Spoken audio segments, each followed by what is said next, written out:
상상해보세요, 청취자님. 지금 끝없이 펼쳐진 사하라 사막 한가운데를 걷고 계신 거예요. 사방을 둘러봐도 모래랑 바람밖에 없는 진짜 완벽한 무인도 같은 곳이죠. 네, 아주 삭막한 곳이네요. 상상만 해도 목이 마른데요. 그렇죠. 근데 발밑 모래더미에서 완벽하게 재본된 스포츠 규칙서 한 권을 딱 발견한 겁니다. 책을 펼쳐보니까 뭐 반칙을 하면 퇴장이다, 선 밖으로 나가면 아웃이다, 이런 정교한 규칙들이 막 빼곡히 적혀 있는 거예요. 오, 되게 뜬금없는 상황이네요. 사막 한가운데 규칙서라뇨? 자, 이때 수만 년 동안 바람이 불고 모래가 날리다가 기적적으로 잉크가 묻어서 이 완벽한 규칙서가 우연히 만들어졌구나. 이렇게 진지하게 믿을 사람이 과연 있을까요? 아마 단 한 명도 없을 겁니다. 아무리 오랜 시간이 주어져도 뭐 그런 정교한 규칙이란 체계가 맹목적인 자연현상의 결과라고 생각하는 건 인간의 기본적인 이성에 어긋나니까요. 바로 그겁니다. 규칙이 존재한다는 건 그 규칙을 의도를 가지고 만든 누군가가, 그러니까 저자가 있다는 뜻이니까요. 오늘 우리가 파헤쳐볼 출처 자료들이 던지는 도발적인 질문이 바로 이 지점에서 출발합니다. 네, 아주 흥미로운 텍스트들이죠. 오늘 우리는 인류 역사상 가장 오래되고 또 가장 치열했던 논쟁 중 하나인 유일신, 특히 인격신의 존재를 다루는 방대한 철학적 텍스트들을 깊이 파고들어 볼 텐데요. 오해하시면 안 되는 게 우리의 목표는 어떤 특정 종교를 변증하거나 비판하라는 게 절대 아닙니다. 그렇죠. 어느 한쪽 편을 들려는 게 아니죠. 네네. 이 엄청난 두께의 철학적, 인문학적 주장들을 철저하게 해부해보는 겁니다. 정치적, 종교적 중립을 딱 지키면서요. 맞습니다. 신이라는 존재는 현미경이나 수학 공식으로 증명할 수 있는 대상이 아니니까요. 그래서 오늘 우리가 살펴볼 자료들은 실험실의 데이터 대신에 지난 2500년 동안 인류가 축적해온 논리와 사유의 렌즈를 통해 접근합니다. 이 우주라는 거대한 사막에 떨어진 규칙서의 기원을 추적해 나가는 거죠. 청취자님이 특별히 요청하신 대로 저희가 이 무거운 철학적 논증들을 우리의 일상적인 비유들로 아주 씹어먹기 좋게 소화해보겠습니다. 자, 그럼 이 텍스트들이 가장 먼저 던지는 근원적인 질문부터 시작해볼까요? 좋습니다. 가장 근본적인 질문이죠. 도대체 이 우주는 어떻게 시작되었나? 네, 여기서 텍스트는 아주 고전적인 제1원인 논증을 꺼내듭니다. 이거 되게 유명한 거잖아요. 맞아요. 이 논증의 기본 전제는 우리가 매일 경험하는 현실에서 출발합니다. 세상의 모든 일에는 원인이 있다는 거죠. 결과가 있으면 원인이 있다. 네, 땅이 젖어 있다면 비가 왔기 때문이고 창문이 깨졌다면 누군가 공을 던졌기 때문입니다.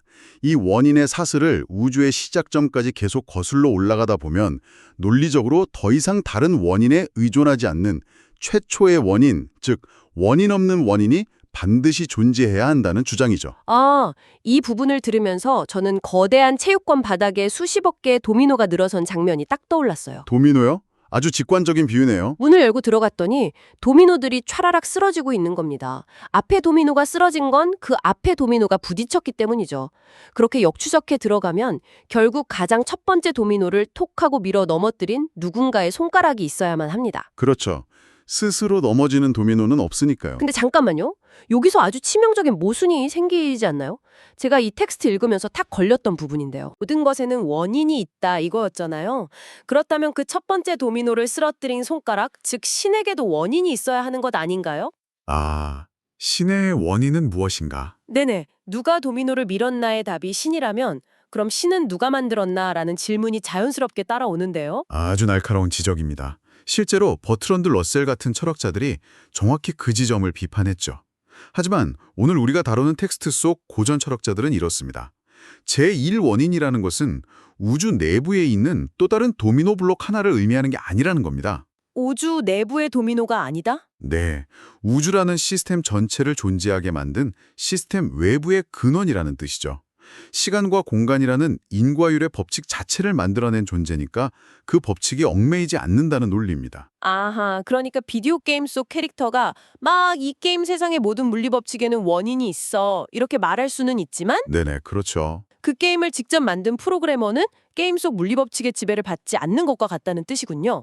프로그래머가 게임 안에서 중력의 영향을 받지는 않잖아요. 와, 아주 훌륭한 번역입니다. 프로그래머는 코딩의 결과물이 아니라 코딩을 가능하게 한 전제 조건이니까요. 그리고 이 텍스트는 이 첫 번째 손가락에서 한 걸음 더 나아가서 우주의 정교함에 주목합니다. 이른바 설계 논증이죠. 여기서 텍스트가 굉장히 현대적인 비유를 하나 들더라고요. 저도 아는 단어가 나와서 반가웠는데 바로 리눅스 운영체제 이야기요. 네, 리눅스는 전 세계 수많은 개발자가 코드를 마음대로 수정하고 덧붙일 수 있는 오픈소스 생태계잖아요. 겉보기엔 통제 불능에 파편화된 혼동같지만 엄청 복잡하죠. 실제로 리눅스는 전 세계 서버의 절대 다수를 안정적으로 구동하는 고도로 진보된 시스템의 정점에 있습니다. 텍스트는 이 복잡성 속의 완벽한 질서 뒤에는 궁극적인 설계의 아키텍처가 작동하고 있다고 주장합니다. 근데 저는 약간 컴맹이라 이 리눅스 비유가 처음에 확 와닿지가 않았거든요. 그래서 이걸 좀 더 일상적으로 번역해보자면 수백 명의 연주자가 있는 거대한 오케스트라 같아요. 오케스트라요. 그것도 좋은 비유네요. 연주자들은 각자 눈을 가린 채 자기 기분대로 막 악기를 연주하는 것처럼 보이는데 관객석에서 들어보니까 그게 완벽한 베토벤 교향곡 9번인 겁니다. 그렇다면 우리는 본능적으로 보이지 않는 곳에서 전체를 조율하는 지휘자가 있구나 이렇게 생각하게 되잖아요. 아, 정말 찰떡 같은 비유네요. 세포의 분열이나 행성의 궤도 같은 우주의 무작위해 보이는 현상들이 하나의 완벽한 시스템으로 돌아간다면 설계자를 떠올리는 건 인간의 자연스러운 직관이라는 거군요. 맞아요. 맹목적인 확률의 결과로 보기에는 우주가 너무나 미세하게 조정되어 있다는 게 설계 논증의 핵심인 거죠. 정확히 그 지점입니다. 좋습니다. 여기까지는 논리적으로 꽤 설득력이 있어요. 우주라는 거대한 프로그램에 최초의 코드를 짠 설계자가 있을 수 있다는 것. 그런데 제가 이 출처 자료들을 읽으면서 진짜 가장 이해가 안 갔던 도약이 바로 다음 단계입니다. 도약이라면 어떤 부분에서 막히셨나요? 100번 양보해서 거대한 지휘자나 프로그래머가 있다고 쳐요. 하지만 그게 꼭 인격적인 존재여야 할 이유는 없지 않나요? 아, 인격신에 대한 의문이군요. 네, 그냥 중력이나 양자역학의 법칙 같은 아주 차가운 물리 법칙의 그 지휘자일 수도 있잖아요. 왜 철학자들은 굳이 인격신을 주장하는 거죠? 우리가 중력을 향해 기도할 수는 없는 노릇이니까요. 아주 중요한 질문입니다. 여기서 오늘 탐구의 무게중심이 바깥의 우주에서 인간의 내면으로 확 이동하게 됩니다. 텍스트는 물리법칙만으로는 도저히 설명할 수 없는 인간의 한 가지 특성을 끄집어냅니다. 물리 법칙으로 설명할 수 없는 특성이요? 네, 바로 임마누엘 칸트가 강조했던 도덕법칙 논증입니다. 도입부에서 제가 꺼냈던 사막의 규칙서 비유가 여기서 본격적으로 등장하는 거군요. 맞습니다. 인간은 단순한 이익이나 생존을 넘어서 마땅히 이렇게 행동해야 한다는 강박적인 도덕적 의무감을 느낍니다. 그렇죠. 길에 쓰러진 낯선 사람을 보면 나에게 아무런 이익이 없더라도 심지어 내가 손해를 보더라도 도와야 한다는 내면의 목소리를 듣잖아요. 칸트는 이런 객관적인 도덕 법칙이 존재한다면 그 법칙을 제정하고 요구하는 도덕적 입법자가 필연적으로 존재해야 한다고 보았습니다. 잠깐. 여기서 제가 반론을 하나 제기해 볼게요. 진화생물학자들의 주장을 빌리자면 우리가 약자를 돕거나 거짓말을 할 때 죄책감을 느끼는 건 무슨 우주적인 도덕 입법자가 있어서가 아니잖아요. 그럼 진화의 결과라는 건가요? 네네, 그저 호모사피엔스라는 종이 무리지어 생존하기 위해 진화 과정에서 획득한 생존 본능이나 노예의 화학작용일 뿐이다. 이렇게 설명할 수 있지 않나요? 굳이 인격신까지 끌어들일 필요가 있습니까? 아주 날카로운 반론입니다.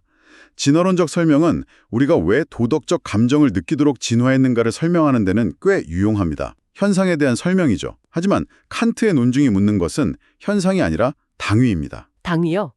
마땅히 그래야 한다는 거 말이죠. 네, 진화가 우리의 궁극적 기준이라면 우리의 최고 가치는 항상 나의 생존과 번식이어야 합니다. 그런데 도덕은 때때로 우리가 불타는 건물에 뛰어들어 타인을 구하다가 죽는 것을 숭고하다고 칭송합니다. 생존이라는 진화론적 목적에 완벽하게 위배되는데도 말이죠. 듣고 보니까 그러네요. 진화의 목적이 생존이라면 남을 위해 목숨을 버리는 이타주의는 완벽한 진화의 실패작이어야 하는데 그렇죠. 하지만 우리는 그걸 최고의 도덕적 성취로 여깁니다. 단순한 화학 반응이나 중력 같은 비인격적인 힘은 우리에게 네 목숨을 희생해서라도 옳은 일을 해라 이렇게 명령하지 않거든요. 중력은 명령을 내리지 않죠. 옳고 그름을 판단하고 의무를 부과하는 것은 오직 의지와 인격을 가진 주체만이 할 수 있는 일입니다. 따라서 우리 내면에 절대적인 도덕 법칙이 존재한다면 그것은 무인도에 떨어진 규칙서처럼 그 규칙을 쓴 인격적인 저자를 강력하게 암시한다는 것이 이 텍스트들의 핵심 주장입니다. 차가운 우주의 법칙은 우리에게 죄책감을 주거나 희생을 요구할 수 없다는 거군요. 와, 이거 꽤 묵직한 포인트네요. 자, 규칙서가 외부의 명령이라면 이번엔 인간의 가장 깊은 내부의 감정, 갈망으로 들어가 보죠. 네, 갈망의 영역이죠. 텍스트를 보면 인간이 끊임없이 의미를 찾는다는 사실을 아주 중요하게 다루고 있더라고요. 문학과 철학에서 가장 집요하게 파고드는 주제죠. 인간은 그저 배불리 먹고 안전하게 자는 것만으로 만족하는 생물학적 기계가 아닙니다. 죽음과 고통 앞에서도 끊임없이 내 삶의 의미는 무엇인가? 왜 나에게 이런 일이 일어나는가? 하고 존재의 목적을 묻죠. 저는 이 대목을 읽으면서 진짜 일상적인 상황이 하나 떠올랐어요.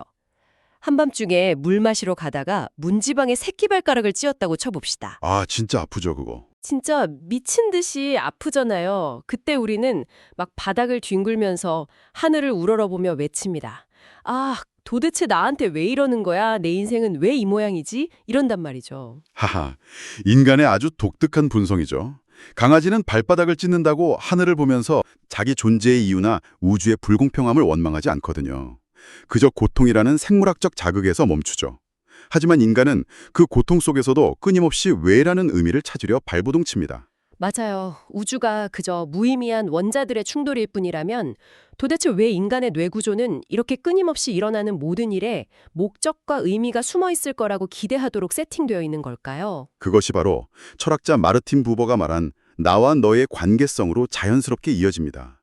부버는 인간이 대상을 경험하는 방식을 두 가지로 나눴는데요. 대상을 단순히 도구로 취급하는 나와 그것의 관계, 그리고 대상과 인격적으로 깊이 교감하는 나와 너의 관계입니다. 나와 너, 그리고 나와 그것. 네. 부버에 따르면 인간은 본질적으로 이 너와의 만남, 즉 인격적인 관계를 맺을 때만 삶의 진정한 의미와 충만함을 느낀다는 겁니다. 나와 그것, 그리고 나와 너의 차이. 이걸 청취자님들이 바로 공감할 수 있게 우리가 흔히 겪는 고객센터 ARS에 비유해 볼게요. 오, 기대되네요. 칼드사에 전화를 걸면 기계음이 나옵니다. 결제 문의는 1번, 분실 신고는 2번. 이게 바로 전형적인 나와 그것의 관계죠. 아주 비인격적이죠. 네, 비인격적이고 진짜 답답합니다. 내 사정은 지금 너무 복잡하고 억울한데 기계는 자꾸 정해진 번호만 누르라고 하잖아요. 그때 우리는 분노의 클릭으로 0번 상담원 연결을 누릅니다. 그러다 마침내 네, 고객님 무엇을 도와드릴까요? 하는 진짜 사람의 온기 있는 목소리를 듣는 순간 엄청난 안도감이 밀려오죠. 네, 엄청난 해갈과 안도감을 느끼잖아요. 아주 훌륭한 비유입니다. 우리는 대상을 단순한 정보 처리 장치로 대할 때 본질적인 답답함을 느끼며 궁극적으로 내 이야기를 들어주고 공감해줄 인격을 갈망한다는 사실을 정말 잘 보여주네요. 근데요, 여기서 또 반론 들어갑니다. 제가 ARS 기계음을 듣기 싫어하고 진짜 상담원과 통화하고 싶어 한다고 해서 그 고객센터에 진짜로 대기 중인 상담원이 존재한다는 증거가 되나요? 갈망이 존재를 증명하느냐는 질문이군요. 그렇죠. 그냥 제가 간절히 원할 뿐 현실은 전부 AI 자동응답기일 수도 있잖아요. 우리가 우주적인 너를 갈망한다고 해서 그게 우주적 인격신의 존재를 증명할 수는 없지 않나요? 철학적으로 가장 날카로운 질문 중 하나입니다. 이 지점에서 텍스트는 C.S. 루이스 같은 사상가들의 논리를 차용하는데요. 인간이 느끼는 본질적이고 구조적인 갈망은 언제나 현실에 존재하는 무언가와 대응한다는 원리죠. 현실에 대응한다고요? 네, 우리가 배고픔을 느끼는 이유는 세상에 음식이 존재하기 때문이고 목마름을 느끼는 건 물이 존재하기 때문입니다. 만약 인간이 단순한 생물학적 만족이나 물질적 풍요로는 절대 채워지지 않는 궁극적이고 영원한 인격적 대상에 대한 타는 듯한 갈망을 느끼도록 태어났다면 그렇다면 그것은 그 갈망을 채워줄 궁극적인 인격이 우주 어딘가에 존재한다는 강력한 단서가 된다는 해석입니다. 물이 없는데 진화 과정에서 갈증이라는 감각이 생겨날 리 없다는 거군요? 그렇다면 만약 우주의 궁극적 근원이 그냥 기계적인 에너지 덩어리라면 도대체 거기서 어떻게 사랑하고 슬퍼하는 인격을 가진 인간이 태어났겠느냐는 역설이 성립하겠네요. 바로 그겁니다. 근원 자체가 비인격적이라면 인격의 발생 자체를 설명할 길이 없으니까요. 좋습니다. 지금까지는 논리와 철학이라는 약간 책상 물림 학자들의 이야기였다고 쳐보죠.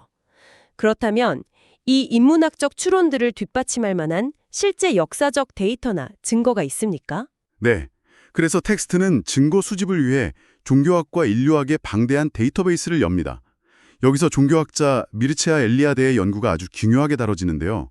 그는 전 세계 거의 모든 문명과 부족을 연구한 끝에 인간을 호모 릴리지우스, 즉 종교적 존재로 정의했습니다. 시대를 불문하고 종교가 없던 사회는 없었다는 건가요? 그 이상입니다. 시대와 대륙, 언어가 전혀 다르고 서로 교류한 적도 없는 문화권들이 놀라울 정도로 비슷한 패턴을 보였다는 겁니다. 인간은 궁극적인 신을 단순한 태양 에너지나 맹목적인 생명력 같은 비인격적 배터리로 취급하지 않았습니다. 그럼 어떻게 취급했나요? 아프리카의 부족이든 고대 남미의 문명이든 그들은 신에게 기도를 하고 화를 내기도 하고 약속을 맺었습니다. 즉, 인류 전체가 본능적으로 신을 의지를 가진 인격적 존재로 인식하고 관계를 맺으려 해왔다는 인류학적 팩트입니다. 그렇다면 성경이나 다른 고전 문헌들에서 신이 인간의 역사에 개입해서 언약을 맺고 인간이 타락하면 막 불같이 화를 내고 또 치열하게 사랑하는 모습으로 묘사되는 게 단순한 옛날 이야기가 아니라는 거네요. 인문학의 렌즈로 보면 그것은 엄청난 가치를 지닌 역사적 데이터베이스입니다. 수천 년 동안 수백, 수천 세대의 인류가 어떻게 현실을 해석해 왔는가. 그들은 우주를 기계가 아니라 누군가의 집으로, 그리고 그 집의 주인을 대화할 수 있는 인격으로 인식하고 경험해왔다는 방대한 축적물인 셈이죠. 정말 압도적인 탐험이네요. 자, 청취자님, 오늘 우리가 이 딥다이브를 통해 지나온 이 2500년짜리 철학적 여정을 하나로 깨워볼까요? 네, 한번 정리해보죠. 의 존재를 직관했습니다. 그리고 사하라 사막 한가운데서 발견된 규칙서처럼 우리 내면의 도덕적 양심이 진화를 넘어선 누군가의 인격적인 명령일 수 있다는 걸 논증했죠. 네, 맞습니다. 그리고 ARS 기계음을 넘어 진짜 상담원의 목소리를 갈구하듯이 인간 내면 깊은 곳에 자리 잡은 나와 너의 만남에 대한 타는 듯한 갈망을 살펴보았습니다. 마지막으로 이 모든 철학적 사유가 인류의 거대한 역사와 고전 문헌 속에 뚜렷한 패턴으로 새겨져 있다는 것까지 확인했죠. 물론 이것이 현미경으로 신의 세포를 딱 찍어서 보여주는 과학적 정답은 아닙니다. 오늘 우리가 나눈 논리들에도 여전히 수많은 반론의 여지가 열려 있죠. 하지만 이것이 인류가 수천 년간 도덕과 의미, 고통이라는 인생의 거대한 퍼즐을 맞추며 도달한 가장 깊이 있고 묵직한 인문학적 통찰이라는 점은 분명합니다. 네, 이 모든 화살표가 결국 인격적인 근원을 가리키고 있으니까요. 지식과 사유를 통해 우주를 바라보는 해상도를 한 차원 높이는 것, 그것이 바로 이 텍스트들이 우리에게 주는 가장 큰 선물이겠죠. 자, 청취자님, 오늘 깊이 파볼 내용은 여기까지인데요. 탐구를 마치기 전에 오늘 밤 잠자리에 들기 전 한 번쯤 곰곰이 씹어볼 만한 도발적인 생각 하나를 던져드리며 마무리할까 합니다. 어떤 생각인가요? 만약 이 모든 철학자들의 말이 사실이라면 어떨까요? 우리가 끊임없이 의미를 찾고 누군가와 깊게 교감하고 싶어하는 이 지독한 본능이 절대적인 우주적 인격을 향해 맞춰진 나침반이라면 말입니다. 아주 흥미로운 가정이네요. 그렇다면 당장 내일 아침 출근길에 마주치는 사람들과 나누는 사소한 인사, 누군가에게 건네는 작은 친절과 사랑, 그리고 당신이 느끼는 찰나의 죄책감은 그저 호모사피엔스의 생물학적 작용이 아닐 겁니다. 어쩌면 그것은 이 우주를 처음 시작하게 만든 최초의 인격이 당신의 삶 속에 선명하게 남겨놓은 지문 같은 것 아닐까요? 아, 최초의 인격이 남긴 지문. 내일 곁에 있는 소중한 사람의 눈을 바라볼 때 그를 단순한 생물학적 존재가 아니라 우주적 인격의 메아리로 바라본다면 우리의 평범한 일상은 과연 어떤 색깔로 변하게 될까요? 이 깊은 생각의 여지를 청취자님의 마음속에 남겨두며 오늘 탐구 시간은 여기서 인사드리겠습니다.